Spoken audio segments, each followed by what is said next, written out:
It's time for another season of The Palmetto Porch, an original podcast from Discover South Carolina. I'm Devin Whitmire. Join me as I get to the heart of what makes South Carolina such a great place to visit by speaking to the locals who make it so special.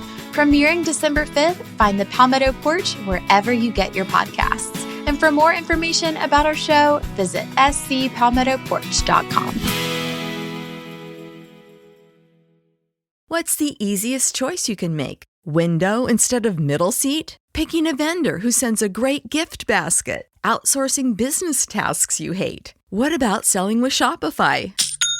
Whether you're selling a little or a lot, Shopify helps you do your thing, however you cha-ching. Shopify is the global commerce platform that helps you sell at every stage of your business. From the launch your online shop stage to the first real-life store stage, all the way to the did we just hit 1 million orders stage? Shopify's there to help you grow. Whether you're selling scented soap or offering outdoor outfits, Shopify helps you sell. Wherever and whatever you're selling, Shopify's got you covered. Sign up for a $1 per month trial period at shopify.com/try. Go to shopify.com/try now to grow your business, no matter what stage you're in. Shopify.com/try.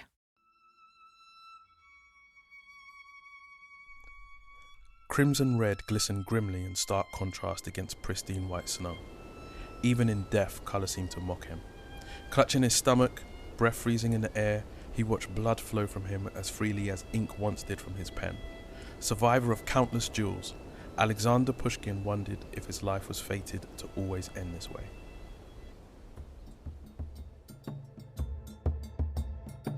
This is King Kurus, the Black History Buff, and welcome to the Black History Buff podcast. Each episode will be going through another chapter from Black History and showcasing one of the amazing characters from Black History. You can find us on Instagram at Black History Buff 777 and at BHB Media 777, also on Instagram. So please kick back, relax, and enjoy today's show. Born in 18th century Russia, Alexander Pushkin was Russian nobility and would eventually become immortalized as the father of Russian literature. Pushkin was born in Moscow on the 26th of May, 1799. His great-grandfather was Abraham Petrovich Ganable. Ganable, sometimes written Hannibal, was very young when he was kidnapped from Africa and sent to Constantinople as a captive. From there, he was brought to the court of Peter the Great in St. Petersburg. The Tsar became very fond of the young boy. He made him his godson, giving him his name, Petrovich, meaning son of Peter, and sent him to study in France. Ganable's rank and accomplishments eventually allowed him noble status. This status permitted Pushkin, aged 12, to enter the freshly created Imperial Lycee, a school for the elite, at St. Petersburg. Described at the time by his teachers as lazy, inattentive in class, and immodest, and as making mediocre progress. Pushkin stunned those very same teachers 3 years later when, aged only 15, he published his first poem to national acclaim. The fantastic thing about this poem was that it was written in Russian and not French, which was the language of the elite at that time. By the age of 18, Pushkin was the most famous writer in all Russia. Known as much for his witty sarcasm as his writing, no one was safe from his cutting commentary, and he collected as many enemies as he did supporters.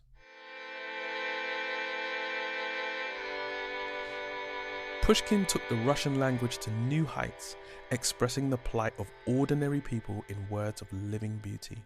He represented love in so many aspects and new forms that it was impossible for Russian poets to speak of love in the ordinary sense of the word again.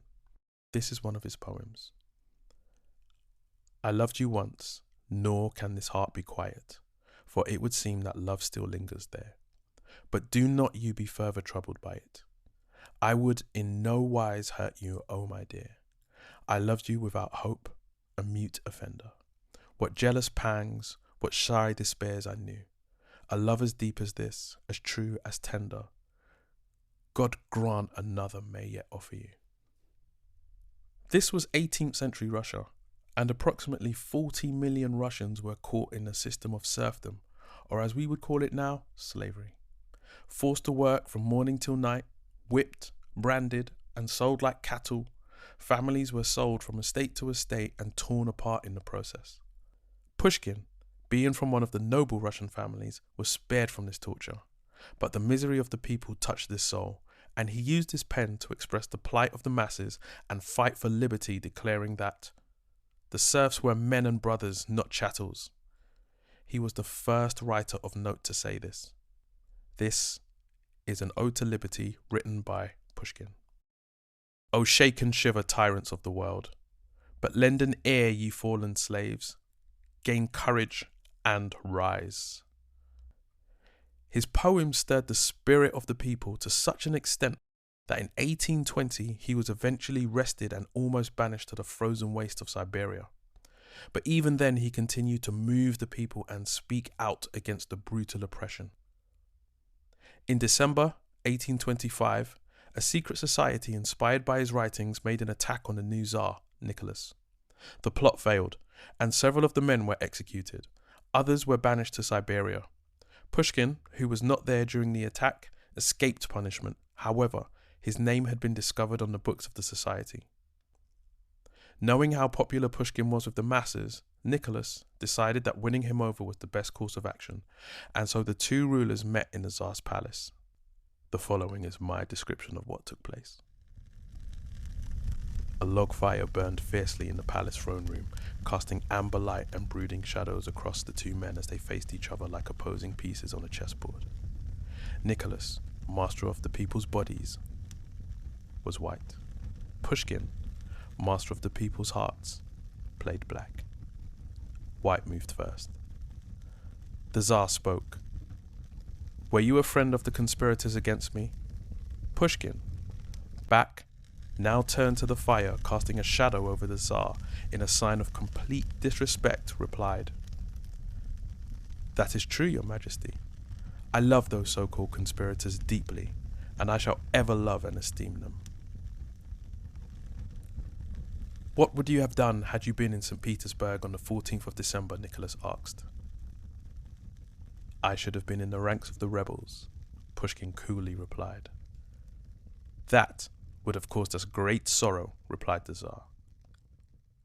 We are grateful for all you have done for Russia, and wish you to always be near us. We name you Imperial Historian. Check. Pushkin, realizing that accepting this position would tie him to the very establishment he was trying to bring down, declined. However, the Tsar persisted, countering Pushkin's defense by making an offer Pushkin could not refuse, while also providing his opponent with the opportunity to keep advancing Russian literature and poetry from his new position. Boxed in, Pushkin reluctantly accepted. Checkmate.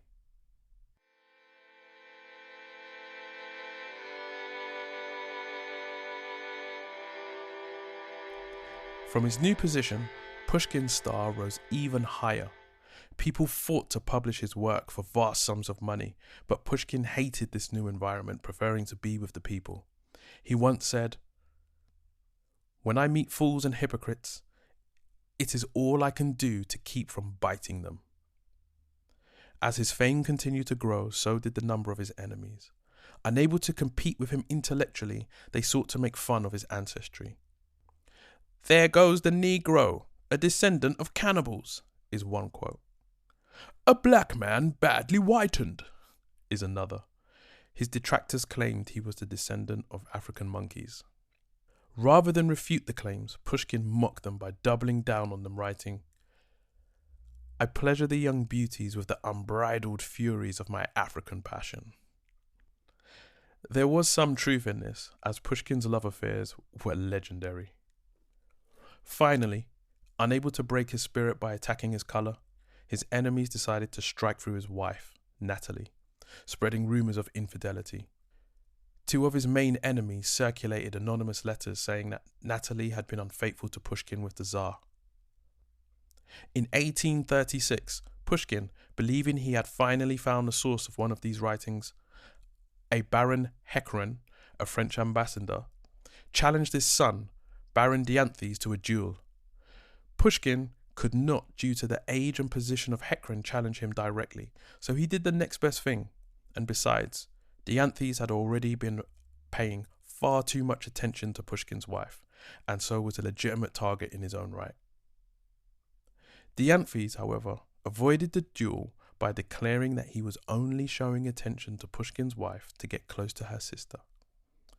And while dubious, Pushkin withdrew the challenge.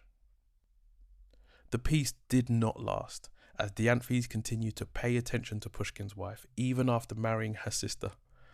Rumours spread like wildfire, and Pushkin's enemies fanned the flames of the gossip with glee. Finally, Pushkin had enough and reissued the duel. This time, bound by honour, Dianthes was forced to accept.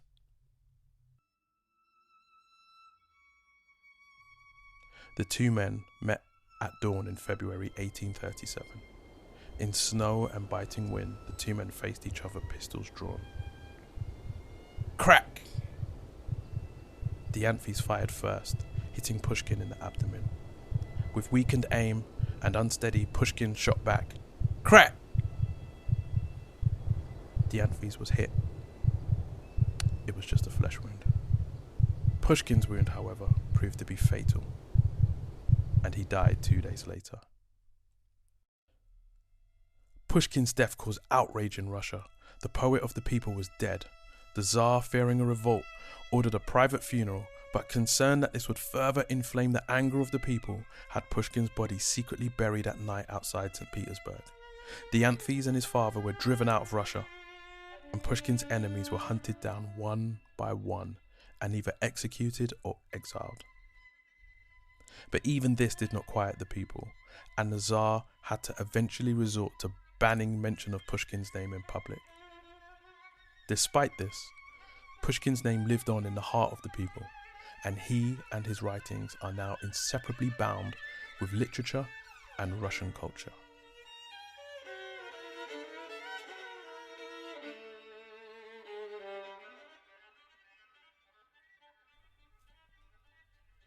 Okay, so that piece was just about Alexander Pushkin, and I had a great time learning about him.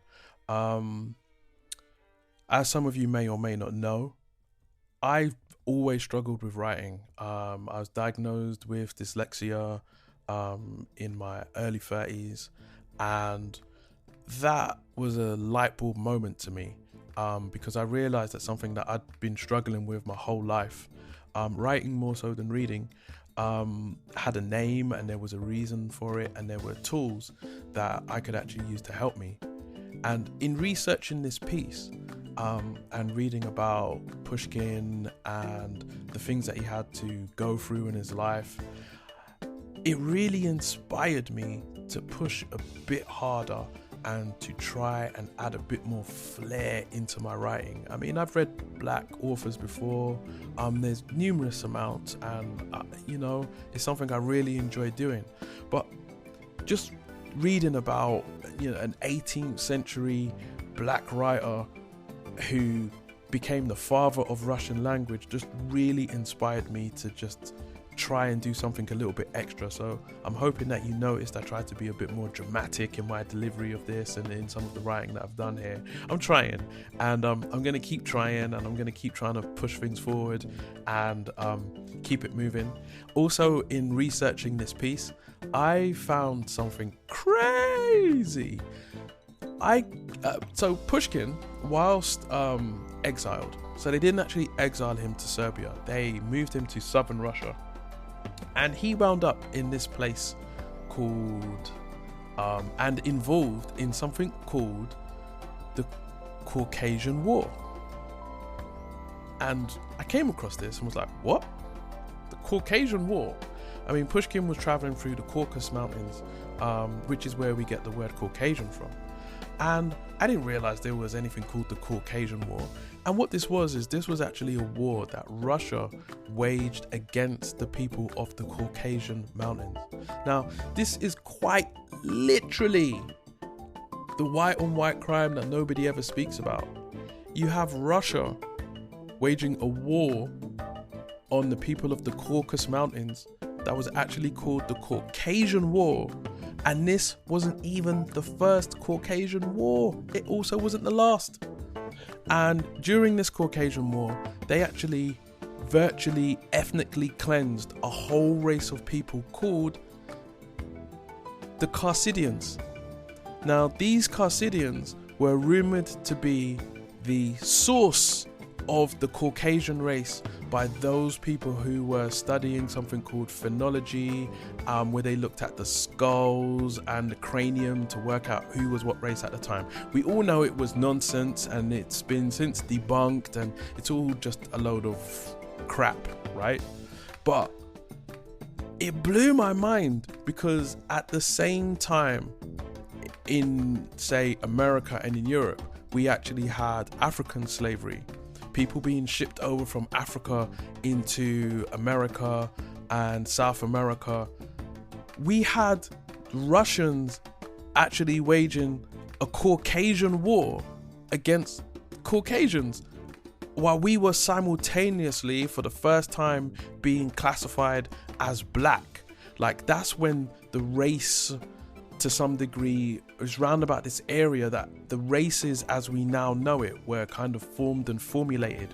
We had the yellow people, we had the red people, we then had the brown, the black Negroid people, and we had the white Caucasian people. And it's this era, that this whole time frame, that this thing was invented. And it blew my mind to think that you have a situation where in America you've got people in chattel slavery, whereas meanwhile in Russia you have like white people in chattel slavery in really similar numbers going through the same thing.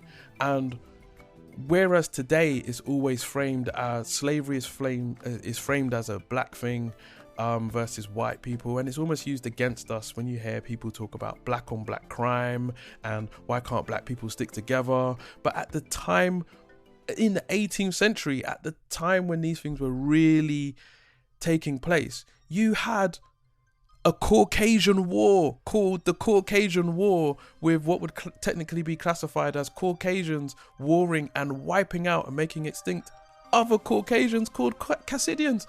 This is crazy.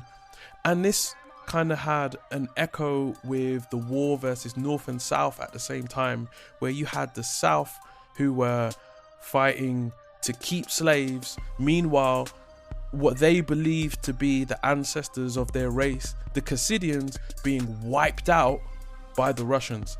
And I haven't done any deep research into this, but I have got some pictures. And a few weeks ago, I did actually put some pictures up on my IG page of some of these Carcidians. And here's the even crazier thing. So PJ Barnum, who ran circuses at the time in America, really famous guy, if you get a chance to look him up, actually had a freak show. And part of his freak show was the Carcidians.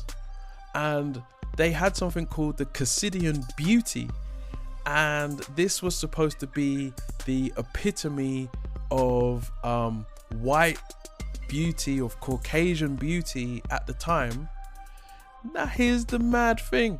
They had afros, and what they would actually do is they would give people afros. They would put their hair through treatments. They would soak the hair in beer and then put them under the heat to make the hair go frizzy, to give them afros. And this was a representation of what Carcidians look like. Now, in my research, I found that the reason they did this, or one of the reasons why they may have done this, taken these people and I want to say, like, I don't know the word, Negroized, Africanized them to kind of make them look almost savage-like and nearer to what they considered to be, to make them more savage-like, because Carcidians and the Carcidian beauty were famous for being concubines, a la sex workers, a la prostitutes. But I'm not going to use the word prostitute. Concubine is more accurate. They were, these people were sold into the sex trade.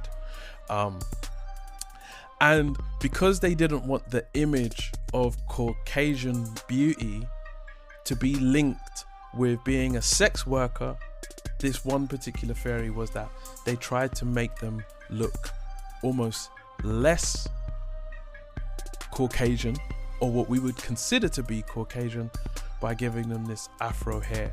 And in fact, one of the pictures in PJ Barnum's circus is clearly of a black woman with light skin.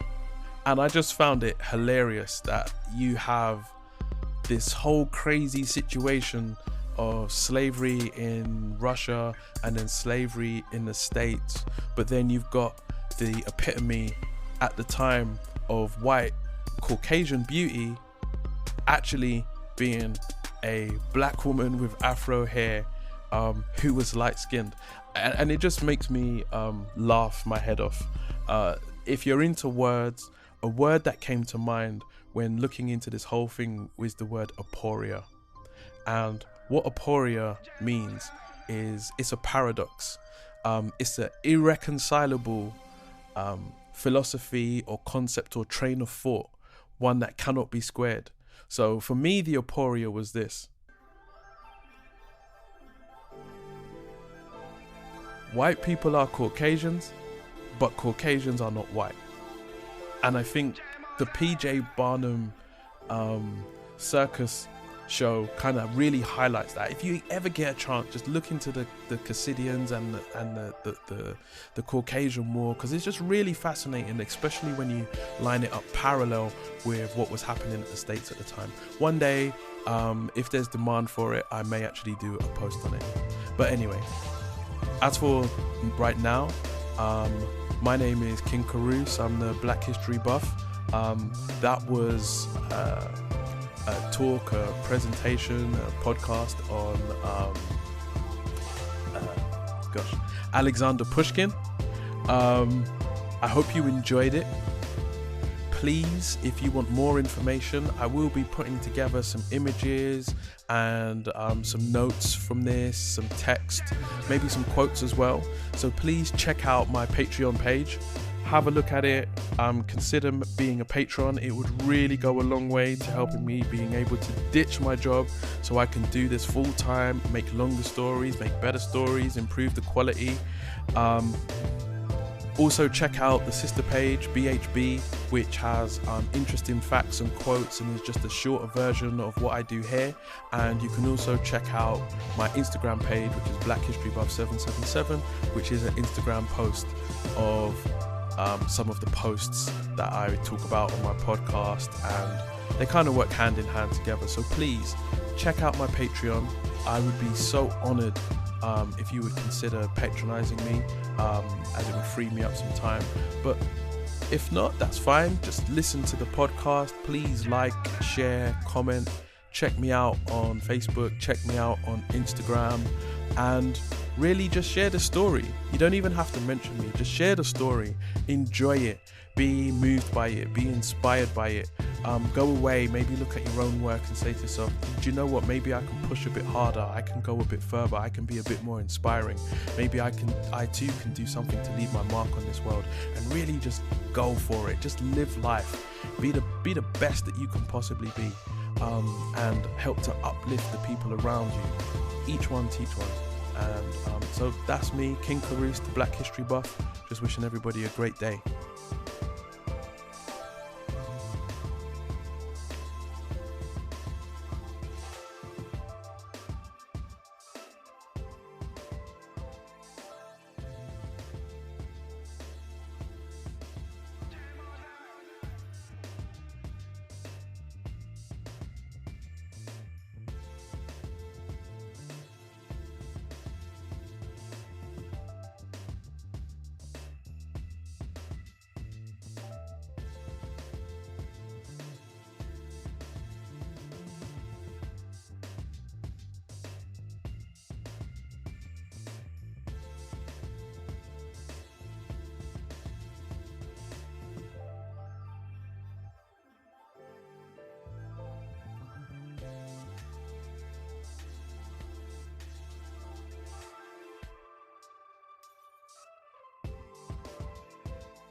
O'Reilly. You've got questions? O'Reilly Auto Parts has answers. Need a pro you can trust? We've got that too. No matter what you need, our professional parts people have the training and expertise to help you do things right. Deep automotive knowledge, just one part that makes O'Reilly stand apart. The professional parts people. O'Reilly Auto Parts.